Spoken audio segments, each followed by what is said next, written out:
You thought you could enclose me, but I'm not in your hands. Instead, you are... The Empire thought the Mule was theirs for the taking. They thought they had him cornered, so they sent their fleet straight to Kalgan, ready to crush him once and for all. But it turns out that's exactly what he wanted. The Mule had turned Kalgan into a perfect kill zone. The jump gates around the planet weren't just for travel anymore, they'd been turned into weapons.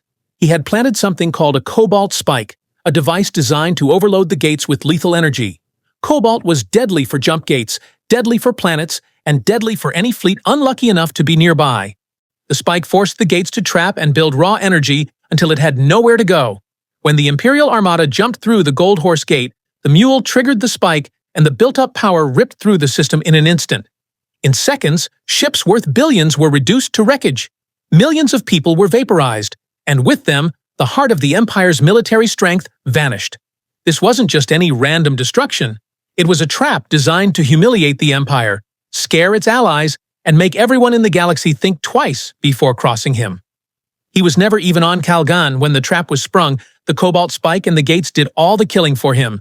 The Mule made one move, and with that, the balance of power didn't just shift, it flipped completely in his favor. How the Mule engineered the kill zone. The genius of the Mule's plan wasn't just the weapon, it was the way he staged the whole thing. When he arrived on Kalgan, he didn't hide in the shadows like a space pirate would. Instead, he made a spectacle of it. In Episode 3, he was even seen at a club with Magnifico, surrounded by noise and lots of attention. For someone as dangerous as him, that's unusual because you'd want to be very conspicuous and not draw that much attention to yourself. And now that I think about it, I believe that was deliberate. It was a way to make sure the Empire knew exactly where he was. And that's what makes it so calculating. If this was already in motion back in Episode 3, then showing himself on Kalgan wasn't just for show. It was the first step in baiting the Empire into exactly the position he wanted. The Empire, on the other hand, took the bait because they believed they had him cornered, and that overconfidence pulled their fleet straight toward Kalgan. And let's not forget that Gaal Dornick played a huge part in making that possible, but we'll get into that later. Then came the real trap. The jump gates orbiting Kalgan weren't ordinary travel routes anymore. The Mule had re-engineered them into massive energy weapons.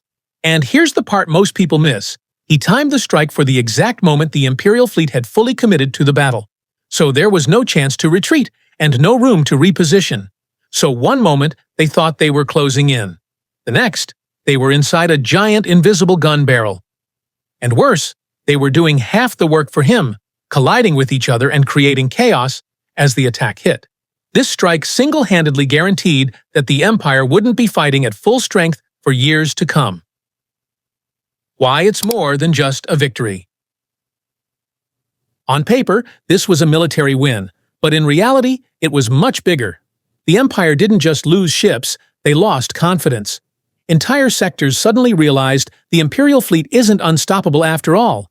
Allies will start doubting their protection, and enemies will start smelling an opportunity. And the Mule made sure of it.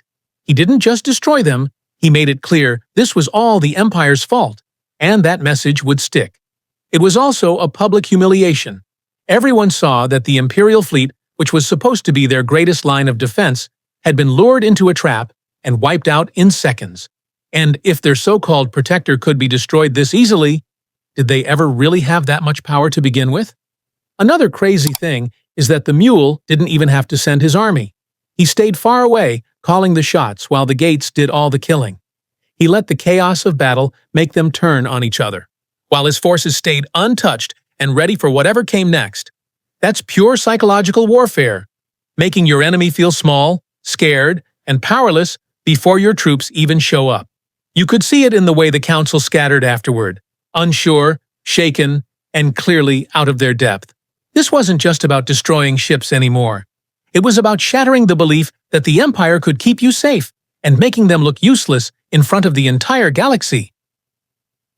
Gaal's silent gamble. Aside from the Mule, who obviously gained the most from this strike, there's someone else who stood to benefit, and that's Gaal. Even though the Mule was the one who carried it out, this was also part of her plan. She saw it coming, she let it happen, and in some ways, she may be gaining even more from it than he is. Some fans believe the Mule wasn't the only one playing a long game here, which I agree with. Gaal understood exactly what would happen if the Empire walked into Kalgan. She knew the trap would destroy their fleet and millions would be killed, but she let it happen anyways because it served a bigger purpose. From her perspective, every blow to the Empire brings the galaxy closer to the future Hari Seldon predicted. The Mule might be dangerous, but a weakened Empire is easier to shape into something new. And if that's true, then this wasn't just the Mule's victory, it was also Gaal's move. But at what cost? There's also a strange parallel between the Mule and Gaal. We all know that they share the same kind of power, and both were willing to let millions die to get what they wanted. The Mule was waiting on one side of the trap, ready to strike, while Gaal was on the other side, quietly steering the Empire right into the Mule's trap.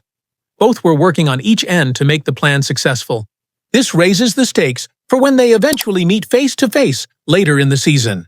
When these two finally face each other with their powers on full display, it'll be very interesting to see whether they're truly the enemies the show is framing them as, or equals, because with Foundation, you never really know. So what happens now? The Kalgan trap left the Empire in pieces. Their fleet is gone, their enemies are growing bolder by the day, and their authority has been shattered in front of the whole galaxy. It also doesn't help that the Cleons are scattered. Brother Day is busy scheming his way through Mycogen, Brother Dawn is literally drifting through space, and Brother Dusk is off on his own, building a planet killer. And the one person who should be keeping it all together, she's caught up in her own plans. As for the Mule, it's open season.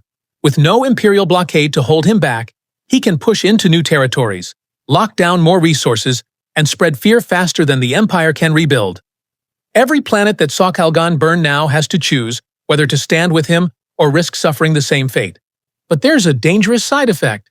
The power vacuum he's created could draw in new players, rebels, warlords, and shadow factions all looking to grab power. That chaos could work in his favor, or spiral into a war even he can't control. Whatever happens, it's going to be fascinating to see it unfold in the next episodes. But one thing's certain, the galaxy will never forget the day Kalgan burned. And whether it was the Mule's masterstroke or part of a much bigger game, the Empire will never be the same again.